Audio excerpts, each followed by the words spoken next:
विवेक और संकल्प की परीक्षा।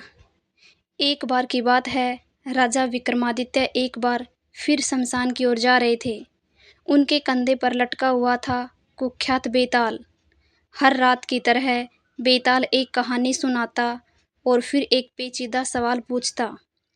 बेताल ने राजा से कहा, राजा विक्रमादित्य, मैं तुम्हें एक कहानी सुनाता हूँ।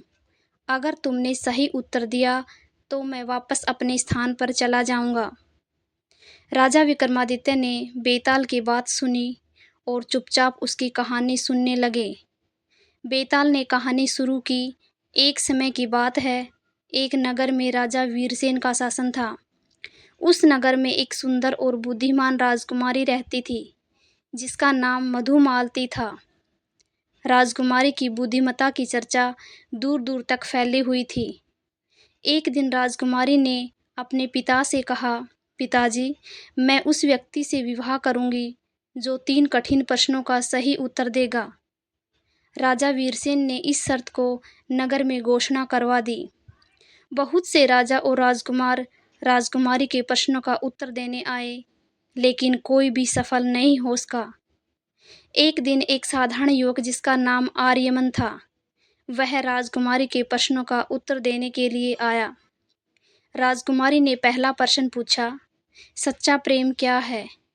आर्यमन ने उत्तर दिया, सच्चा प्रेम वही है जिसमें एक दूसरे की खुशियों का ख्याल रखा जाए, न कि केवल अपने स्वार्थ की पूर्ति हो। राजकुमारी ने दूसरा प्रश्न पूछा, सच्चा मित्र कौन है? आर्यमन ने उत्तर दिया, सच्चा मित्र वही है जो संकट के समय में साथ खड़ा हो, चाहे कितनी भी कठिनाई क्यों न आए। राजकुमारी ने तीसरा और अंतिम प्रश्न पूछा, सच्चा राजा कौन है? आर्यमन ने उत्तर दिया, सच्चा राजा वही है जो न्यायप्रिय हो, प्रजावत्सल हो और अपने प्रजाजनों की भलाई के लिए हमेशा तत्पर रहे। आर्यमन के उत्तर सुनकर राजकुमारी बहुत प्रभावित हुई और उसने अपने पिता से विवाह की अनुमति मांगी। राजा वीरसेन ने उनकी शादी की घोषणा की और दोनों का विवाह धूमधाम से संपन्न हुआ। कहानी समाप्त कर बेताल ने राजा विक्रमादित्य से पूछा, राजा बताओ, आर्यमन के उत्तर क्या सही थे? राजा विक्रमादित्य ने उत्तर दिया, हाँ, आर्यमन ने सही उत्तर दिए। सच्चा प्रेम, सच्चा मित्र और सच्चा राजा वही होता है जो दूसरों की भलाई के लिए कार्य करे।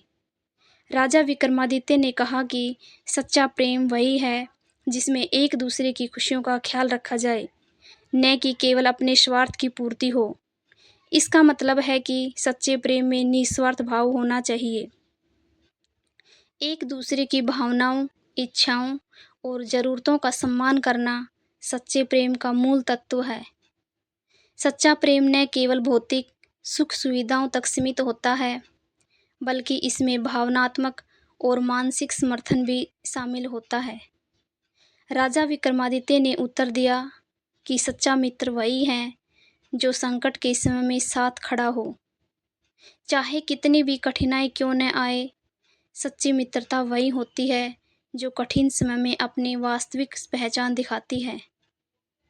एक सच्चा मित्र वही होता है जो न केवल अच्छे समय में बल्कि मुश्किल समय में भी आपके साथ खड़ा रहता है।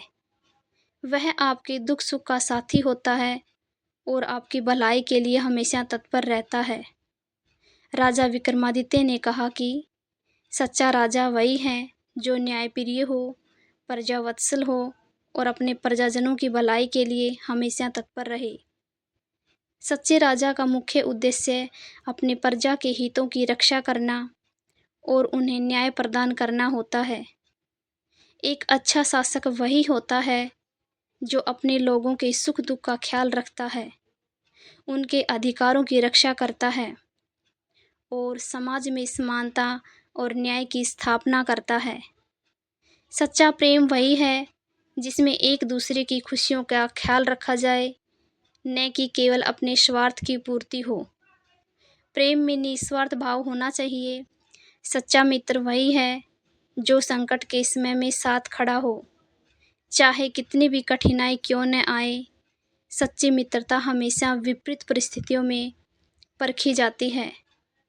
सच्चा राजा वही है जो न्यायप्रिय हो, प्रजावत्सल हो और अपने प्रजाजनों की भलाई के लिए हमेशा तत्पर रहे।